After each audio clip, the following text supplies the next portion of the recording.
Welcome to Dehamrita YouTube channel. Please subscribe, like and share. Hello ನಮಸ್ತೆ friends, ಬನ್ನಿ ಇವತ್ತು ಚಪಾತಿ ಮತ್ತು ದೊಣ್ಣೆ ಮೆಣಸಿನ್ಕಾಯಿ ಪಲ್ಯ ನಾವು ಬ್ರೇಕ್ಫಾಸ್ಟಿಗೋಸ್ಕರ ಮಾಡಿದ್ವಿ. ಇದನ್ನು ಯಾವ ರೀತಿ ಮಾಡೋದು, ದೊಣ್ಣೆ ಮೆಣಸಿನ್ಕಾಯಿ, ಬಟಾಣಿ ಮತ್ತು ಕಡಲೆಕಾಳು ಹಾಕಿಬಿಟ್ಟು ಪಲ್ಯನ ಯಾವ ರೀತಿ ಮಾಡೋದು ಅಂತ ಹೇಳಿ ಈ ವಿಡಿಯೋದಲ್ಲಿ ನೋಡೋಣ. ನೋಡಿ, ನಾನಿವಾಗ ಏನು ಮಾಡ್ತಿದ್ದೀನಪ್ಪ ಅಂದರೆ ಈ ದೊಣ್ಣೆ ಮೆಣಸಿನ್ಕಾಯಿನ ನೀಟಾಗಿ ತೊಳೆದ್ಬಿಟ್ಟು ಮಧ್ಯೆ ಶೀಳಿ ಹೆಚ್ಚಿಟ್ಕೊಂಡಿದ್ದೆ.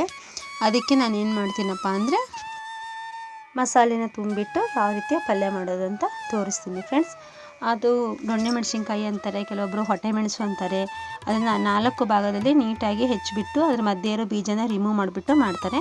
ನಾನು ಹಾಗೆ ಮಾಡ್ತಾಯಿದ್ದೀನಿ, ನನಗೆ ಸ್ವಲ್ಪ ಖಾರವಾಗೇ ಬೇಕು, ಆ ಕಾರಣಕ್ಕೋಸ್ಕರ ನಾನು ಹಾಗೆ ಮಾಡ್ತಾಯಿದ್ದೀನಿ, ಸ್ಪೈಸಿ ಆಗಿರಲಿ ಅಂತ. ನೋಡಿ, ಅದಕ್ಕೆ ನಾನು ಏನು ಮಾಡ್ತಾಯಿದ್ದೀನಿ, ಬೆಲ್ಲ, ಆರ್ಗ್ಯಾನಿಕ್ ಬೆಲ್ಲ ತೊಗೊಂಡಿದ್ದೀನಿ. ಶುಂಠಿ, ಬೆಳ್ಳುಳ್ಳಿ, ಹುಣಸೆ ಹಣ್ಣು, ಹಾಗೆ ಜೀರಿಗೆ, ಸ್ವಲ್ಪ ರುಚಿಗೆ ತಕ್ಕಷ್ಟು ಉಪ್ಪು, ಅಚ್ಚು ಖಾರದ ಪುಡಿ, ಹಾಗೆ ಧನಿಯಾ ಪೌಡರ್ ತೊಗೊಂಡಿದ್ದೀನಿ. ಆಮೇಲೆ ಅರಿಶಿನ ಪುಡಿ ತೊಗೊಂಡಿದ್ದೀನಿ ಫ್ರೆಂಡ್ಸ್. ಅದ್ರ ಜೊತೆಗೆ ನಾನು ಏನು ಮಾಡ್ತಾಯಿದ್ದೀವಪ್ಪ ಅಂದರೆ ಒಂದು ತೆಂಗಿನಕಾಯಿ, ಒಂದು ಬಟ್ಟಲು ತೆಂಗಿನಕಾಯಿ ತುರಿಯನ್ನು ನಾವು ಅದಕ್ಕೆ ಹಾಕ್ಕೊಳ್ತಾ ಇದ್ದೀನಿ. ನೋಡಿ, ಎಲ್ಲ ಹಾಕಿಬಿಟ್ಟು ಚೆನ್ನಾಗಿ ನಾನು ಮಿಕ್ಸಿ ಮಾಡ್ಕೊಂಡು ಬಂದೆ. ಇವಾಗ ಇದನ್ನು ಏನು ಮಾಡ್ತಾಯಿದ್ದೀವಪ್ಪ ಅಂದರೆ ಆ ದೊಣ್ಣೆ ಮೆಣಸಿನ್ಕಾಯಿ ಇತ್ತಲ್ವ, ಅದ್ರ ಮಧ್ಯೆ ನೀಟಾಗಿ ತುಂಬಿಬಿಟ್ಟು ಮೇಲುಗಡೆ ಸ್ವಲ್ಪ ಈ ರೀತಿ ನಾವೇನು ಮಾಡಬೇಕು, ಅದಕ್ಕೆ ಚೆನ್ನಾಗಿ ತುಂಬಿ ಈ ರೀತಿ ಹಚ್ಚಬೇಕು ಫ್ರೆಂಡ್ಸ್. ಇದೆಲ್ಲ ನೀಟಾಗಿ ತುಂಬ್ಕೋಬೇಕು. ಮೆಣಸಿನ್ಕಾಯಿ ಮಧ್ಯೆ ಮಸಾಲೆನ ಬೀಜ ತೆಗೆದು ತುಂಬಿದರೆ ಅದು ಇನ್ನೂ ತುಂಬ ಚೆನ್ನಾಗಿ ಅದು ತುಂಬಲಿಕ್ಕೆ ಬರುತ್ತೆ. ನಾನು ಬೀಜನ ತೆಗಿಲಿಲ್ಲ. ನೋಡಿ, ಈ ರೀತಿ ಮಧ್ಯೆ ಅದು ಸಿಪ್ಪೆ ಮಾತ್ರ ಸಪ್ರೇಟ್ ಮಾಡಿ ನಾವೇನು ಮಾಡ್ಬೋದು, ಮಸಾಲೆನ ತುಂಬ್ಕೋಬೋದು. ಬೀಜ ತೆಗೆದು ಬೇಕಿದ್ರೆ ನೀವು ತಿನ್ಬೋದು. ತುಂಬ ಖಾರ ಸೇವಿಸಲಿಕ್ಕೆ ಆಗೋದಿಲ್ಲ ಅನ್ನೋರು ಬೀಜ ತೆಗೆದುಬಿಟ್ಟು ನೀವೇನು ಮಾಡ್ಬೋದು, ಈ ದೊಣ್ಣೆ ಮೆಣಸಿನ್ಕಾಯಿನ ನೀವು ಉಪಯೋಗಿಸ್ಕೋಬೋದು ಫ್ರೆಂಡ್ಸ್. ಇದು ತುಂಬ ಟೇಸ್ಟ್ ಇರುತ್ತೆ ಫ್ರೆಂಡ್ಸ್. ಒಂದು ಸ್ವಲ್ಪ ಬೆಲ್ಲ ಹಾಕಿ, ಸ್ವಲ್ಪ ಹುಣಸೆ ಹಣ್ಣು ಜಾಸ್ತಿ ಹಾಕಿ, ಉಪ್ಪನ್ನ ಹಾಕಿ ಮಾಡೋದ್ರಿಂದ ಇದು ತುಂಬ ಟೇಸ್ಟ್ ಕೊಡುತ್ತೆ ನಮಗೆ. ರೊಟ್ಟಿಗೆ, ಚಪಾತಿಗೆ ತುಂಬ ಚೆನ್ನಾಗಿರುತ್ತೆ ಫ್ರೆಂಡ್ಸ್. ಅಚ್ಚ ಖಾರದ ಪುಡಿ ಒಂದು ಸ್ವಲ್ಪ ಹಾಕ್ಕೊಳ್ಳಿ, ಯಾಕಂದರೆ ಇದು ಮೊದಲೇ ಖಾರ ಇರುತ್ತಲ್ವ, ಆ ಕಾರಣಕ್ಕೆ ಅಚ್ಚ ಖಾರದ ಪುಡಿ ಒಂದು ಸ್ವಲ್ಪ ಹಾಕಿಬಿಟ್ಟು ನೀಟಾಗಿ ಈ ರೀತಿ ತುಂಬಿ ನಾನೇನು ಮಾಡ್ತೀನಿ, ಇವಾಗ ಒಗ್ಗರಣೆ ಹಾಕ್ತೀನಿ. ಇದೇ ರೀತಿ ಕೂಡ ನಾವು ಬದನೆಕಾಯಿ ಹಾಗೂ ಬೆಂಡೆಕಾಯಿನೂ ಕೂಡ ನಾವೇನು ಮಾಡ್ಬೋದು, ಇದೇ ರೀತಿ ಪಲ್ಯ ಮಾಡಿಕೊಂಡು ತಿನ್ಬೋದು ಫ್ರೆಂಡ್ಸ್. ಹಾಗೆ ನೋಡಿ, ಹಸಿಮೆಣಸಿನ್ಕಾಯಿದು ಒಂದು ರೆಸಿಪಿ ಏನಪ್ಪ ಅಂದರೆ ಜಸ್ಟು ಕಾಯಿ, ಜೀರಿಗೆ, ಹಾಗೆ ಉಪ್ಪು, ಒಂದು ಸ್ವಲ್ಪ ಹುಣಸೆ ಹಣ್ಣು, ಇದನ್ನು ಹಾಕಿಬಿಟ್ಟು ರುಬ್ಬಿ, ಬೆಳ್ಳುಳ್ಳಿ ಹಾಕಿಬಿಟ್ಟು ರುಬ್ಬಿ, ಆ ಮೆಣಸಿನ್ಕಾಯಿ ಮಧ್ಯೆ ಸೀಳಿಬಿಟ್ಟು ಅದ್ರ ಮಧ್ಯೆ ನಾವು ರುಬ್ಬಿಟ್ಕೊಂಡಿರೋಂತಹ ಮಸಾಲೆನ ತುಂಬಿ ಎಣ್ಣೆ ಬಿಟ್ಟು ಫ್ರೈ ಮಾಡೋದ್ರಿಂದ ಏನಾಗುತ್ತೆ, ಅದು ಕೂಡ ನಮಗೆ ಸೈಡ್ಸ್ ಡಿಶ್ ಆಗಿ ತುಂಬ ಚೆನ್ನಾಗಿ ರುಚಿ ಕೊಡುತ್ತೆ ಫ್ರೆಂಡ್ಸ್.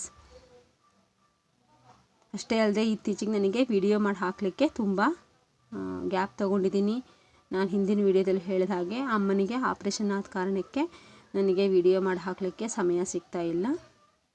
ಆ ಕಾರಣಕ್ಕೆ ನನಗೆ ವ್ಯೂಸ್ ಕೂಡ ತುಂಬ ಕಡಿಮೆ ಬರ್ತಾ ಇದೆ, ಸಬ್ಸ್ಕ್ರೈಬರ್ಸ್ ಕೂಡ ಗೇನ್ ಆಗ್ತಾ ಇಲ್ಲ ಫ್ರೆಂಡ್ಸ್. ದಯವಿಟ್ಟು ವಿಡಿಯೋ ಯಾರ್ಯಾರಿಗೆಲ್ಲ ಇಷ್ಟ ಆಗಿದೆ ದಯವಿಟ್ಟು ವಿಡಿಯೋಗೊಂದು ಲೈಕ್ ಮಾಡಿ, ಹಾಗೆ ನಿಮ್ಮ ಫ್ರೆಂಡ್ಸ್ಗೆ ಶೇರ್ ಮಾಡಿ. ದಯವಿಟ್ಟು ನಮ್ಮ ಚಾನಲ್ನ ಸಬ್ಸ್ಕ್ರೈಬ್ ಆಗಿ ಫ್ರೆಂಡ್ಸ್. ನೋಡಿ, ಇದಿಷ್ಟೇ ದೊಣ್ಣೆ ಮೆಣಸಿನ್ಕಾಯಿ ಪಲ್ಯ ಮಾತ್ರ ಬೇಕು ಅಂದರೆ ನೀವು ಇದಿಷ್ಟೇ ಕುದಿಸ್ಬಿಟ್ಟು ತಿನ್ಬೋದು. ಇಲ್ಲಾಂದರೆ ನಾನಿವಾಗ ಏನು ಮಾಡಿದ್ದಪ್ಪ ಅಂದರೆ ಕಡಲೆಬೇಳೆ ಮತ್ತು ಬಟಾಣಿ ಸ್ವಲ್ಪ ನೆನೆಸಿಟ್ಟಿದ್ದಿತ್ತು. ಇದು ಸ್ವಲ್ಪ ಪಲ್ಯ ಕಡಿಮೆ ಆಗುತ್ತೆ ಅಂತ ನಾನೇನು ಮಾಡಿದೆ, ಅದನ್ನು ಕೂಡ ಇದ್ರ ಜೊತೆಗೆ ಆ್ಯಡ್ ಮಾಡಿದೆ. ತುಂಬ ಚೆನ್ನಾಗಿತ್ತು ಫ್ರೆಂಡ್ಸ್, ತುಂಬ ಟೇಸ್ಟಿಯಾಗಿತ್ತು. ಮಧ್ಯೆ ಕಾಳುಗಳು ತುಂಬ ಟೇಸ್ಟ್ ಕೊಡ್ತಾಯಿತ್ತು. ಮೆಣಸಿನ್ಕಾಯಿ ಬೇಡ ಅಂದವರಿಗೆ ಜಸ್ಟ್ ಈ ಕಾಳನ್ನು ಹಚ್ಚಿಬಿಟ್ಟು ಗ್ರೇವಿ ಹಾಕಿದರೆ ಅನ್ನಕ್ಕೂ ಊಟ ಮಾಡ್ಬೋದು, ಚಪಾತಿಗೂ ತಿನ್ಬೋದು, ಹಾಗೆ ರೊಟ್ಟಿಗೂ ತಿನ್ಬೋದು ಫ್ರೆಂಡ್ಸ್. ಮಕ್ಕಳೆಲ್ಲ ಮೆಣಸಿನ್ಕಾಯಿ ತಿನ್ನಲಿಲ್ಲ, ಅದರದ್ದು ಗ್ರೇವಿ ಮತ್ತು ಅದ್ರ ಜೊತೆ ಹಾಕಿರೋ ಬಟಾಣಿ ಮತ್ತು ಕಡಲೆಕಾಳನ್ನು ಹಾಕೊಂಡ್ಬಿಟ್ಟು ಚಪಾತಿಯನ್ನು ಅವ್ರು ತಿಂದರು ಫ್ರೆಂಡ್ಸ್. ನಾವು ದೊಡ್ಡವರೆಲ್ಲ ಏನು ಮಾಡಿದ್ವಿ, ಸ್ವಲ್ಪ ಖಾರ ತಿನ್ನೋರು ಮೆಣಸಿನ್ಕಾಯಿ ಹಚ್ಕೊಂಡು ನಾವು ಖಾರ ತಿಂದ್ವಿ. ನೋಡಿರಿ, ನಾನು ಇವಾಗ ಚಪಾತಿ ಇಡ್ತಾಯಿದ್ದೀನಿ. ಚಪಾತಿ ಅದ್ರ ಜೊತೆಗೆ ಇದು ಪುಡಿ ಚಟ್ನಿ ಇತ್ತು ಫ್ರೆಂಡ್ಸ್, ಅಗಸೆ ಬೀಜದ ಚಟ್ನಿ ಹಾಗೂ ಒಣ ಕೊಬ್ಬರಿ ಹಾಕಿಬಿಟ್ಟು ನಾನು ಪುಡಿ ಚಟ್ನಿ ಮಾಡಿಟ್ಟಿದ್ದೆ ಅಮ್ಮನಿಗೋಸ್ಕರ. ಅಮ್ಮನಿಗೆ ಮತ್ತು ಬರೀ ಗಂಜಿ ಕೊಡ್ತಿದ್ವಲ್ಲ ಆಪ್ರೇಷನ್ ಆದ ಕಾರಣಕ್ಕೆ, ಆ ಕಾರಣಕ್ಕೆ ಅಮ್ಮನಿಗೆ ಬೇಗ ಗಾಯ ಮಾಯಲಿ ಅನ್ನೋ ಕಾರಣಕ್ಕೆ ಅಗಸೆ ಬೀಜದ ಚಟ್ನಿ ಹಾಗೂ ಇದು ಹಸಿ ಕೊಬ್ಬರಿ ಕೊಟ್ಟರು ಕೂಡ ನಂಜಾಗುತ್ತೆ ಅಂತ ಹೇಳಿ ಒಣ ಕೊಬ್ಬರಿನ ಹಾಕಿಬಿಟ್ಟು ಸ್ವಲ್ಪ ಒಣ ಕೊಬ್ಬರಿ ಚಟ್ನಿ ಮಾಡಿಟ್ಟಿದ್ದೆ. ನೋಡಿ, ಆಪ್ರೇಷನ್ ಆದವರಿಗೆ ಈ ರೀತಿ ಪುಡಿ ಚಟ್ನಿ, ಸೇಬೀಜದ ಚಟ್ನಿ ಕೊಡೋದ್ರಿಂದ ಹೀಟಿಗೆ ಬೇಗ ಗಾಯ ಮಾಯುತ್ತೆ. ಹಾಗೆ ಚಪಾತಿ ಸೇವನೆ ಅವರಿಗೆ ತುಂಬ ಒಳ್ಳೆಯದು. ಗೋಧಿ, ಆಮೇಲೆ ಇದು ಏನಪ್ಪ ಅಂದರೆ ಉದ್ದಿನಬೇಳೆ ಮೆಂತ್ಯ ಹಾಕಿಬಿಟ್ಟು ಒಂದು ಸ್ವಲ್ಪ ನಾವು ಗಿರಣಿ ಹಾಕಿಸ್ಬಿಟ್ಟು ಇಡೋದ್ರಿಂದ ಅದನ್ನು ಕೂಡ ಚಪಾತಿ ಮಾಡಿಕೊಡ್ಬೋದು. ಅದು ಅವ್ರಿಗೆ ಶಕ್ತಿ ಕೊಡುತ್ತೆ. ಅಷ್ಟೇ ಅಲ್ಲದೆ ಅದ್ರ ಮುದ್ದೆ ಕೂಡ ನಾವೇನು ಮಾಡ್ಬೋದು, ಅವರಿಗೆ ಮಾಡಿಕೊಡೋದ್ರಿಂದ ತುಂಬ ಶಕ್ತಿ ಬರುತ್ತೆ. ಹಾಗೆ ನಿಶಕ್ತಿ ಆಗೋದಿಲ್ಲ. ಬರೀ ಗಂಜಿ ಕೊಡೋದ್ರಿಂದ ಏನಾಗುತ್ತಪ್ಪ ಅಂದರೆ ಅವರಿಗೆ ಸುಸ್ತಾಗುತ್ತೆ. ಮೆಡಿಸಿನ್ ತೊಗೊಳ್ತಾ ಇರ್ತಾರಲ್ಲ, ಆ ಕಾರಣಕ್ಕೆ ನಾನು ಒಂದು ಹೊತ್ತು ಚಪಾತಿ, ಒಂದು ಹೊತ್ತು ಮುದ್ದೆ, ಒಂದು ಹೊತ್ತು ಗಂಜಿ, ಆಮೇಲೆ ಗೋಧಿ ಶಾವಿಗೆನ ಬೆಲ್ಲ ಹಾಕಿಬಿಟ್ಟು ಬಸ್ಬಿಟ್ಟು ಕೊಡ್ತಾಯಿದ್ದೆ.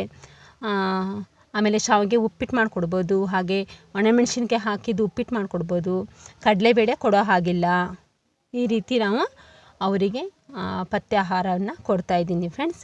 ದೊಣ್ಣೆ ಮೆಣಸಿನ್ಕಾಯಿ ಪಲ್ಯ ಅಮ್ಮನಿಗೆ ಕೊಟ್ಟಿಲ್ಲ, ಕೇವಲ ಪುಡಿ ಚಟ್ನಿ ಹಾಕಿ ಸ್ವಲ್ಪ ಕೊಟ್ಟೆ ಅಷ್ಟೇ ಅವರಿಗೆ. ಆಮೇಲೆ ಹಸಿ ಕೊಬ್ಬರಿ ಚಟ್ನಿ ಮಾಡಿದ್ದೆ, ಅದನ್ನೊಂದು ಸ್ವಲ್ಪ ಹಚ್ಕೊಂಡು ತಿಂದರು. ಒಣ ಚಟ್ನಿನ ಅವರು ಜಾಸ್ತಿ ಹಚ್ಕೊಂಡು ತಿನ್ನೋದು. ನೋಡಿ, ತುಂಬ ಟೇಸ್ಟಾಗಿರುತ್ತೆ ಫ್ರೆಂಡ್ಸ್. ನೋಡಿ, ನಾನು ತಿಂತಾಯಿದ್ದೀನಿ. ತುಂಬ ಖಾರವಾಗಿ, ಹುಳಿ, ಉಪ್ಪು, ಮಧ್ಯೆ ಸಿಹಿ, ಬೆಲ್ಲದ ಸಿಹಿ. ಹಾಗೆ ನೋಡಿ, ನಾನು ಅಗಸೆ ಬೀಜದ ಚಟ್ನಿ, ಮೊಸರು ಮತ್ತು ಒಣ ಕೊಬ್ಬರಿ ಚಟ್ನಿನ ಮಿಕ್ಸ್ ಮಾಡಿ ತಿಂತಾಯಿದ್ದೀನಿ. ತುಂಬ ಟೇಸ್ಟಿಯಾಗಿತ್ತು. ನೀವೊಮ್ಮೆ ಟ್ರೈ ಮಾಡಿ. ಈ ಒಣಪುಡಿ ಚಟ್ನಿ ಮಾಡೋ ವಿಡಿಯೋ ನಿಮಗೆ ಬೇಕಾದಲ್ಲಿ ಮೆಸೇಜ್ ಮಾಡಿ.